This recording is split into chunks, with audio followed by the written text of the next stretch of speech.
ესპანური საუბარი ბოლომდე ვერ გავიგეთ, მაგრამ ის გავიგეთ, რომ ეს ხაზგასმით აღნიშნეს, რომ მამუკა გორგოძე აკლია საქართველოს ნაკრებსო.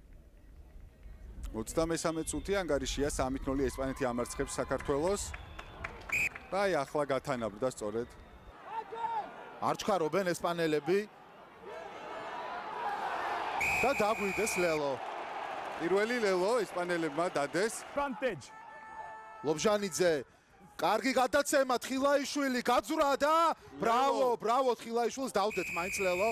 ნუ აქ ძალიან კარგი იყო თხილაიშვილი ხედავთ პირველ კონტაქტი და როგორ ამოუძვრა მეტოქეს აქ გააფუჭა ბოჭვა ორმა მორაგბემ და ნუ აქ პირველი შეხვედრა იყო და კვლავ ყალიბდება ჩვენთვის უხერხულ მეტოქეთ ესპანეთი როგორც ხედავთ დავარტყმევინეთ აქ თხილაიშვილს კარგად აი ახლა არის სწრაფად საჭირო უფრო უნდა მოუმატოთ ტემპს ისწრაფეს კვირიკაშვილი ფეხით შეაგორა მათიაშვილი მუდისკენ აი ლელო ბრავო სოსო მათიაშვილის ლელო პირველივე შეხვედრაში მოთამაშე მორაგბებით არის დაკომპლექტებული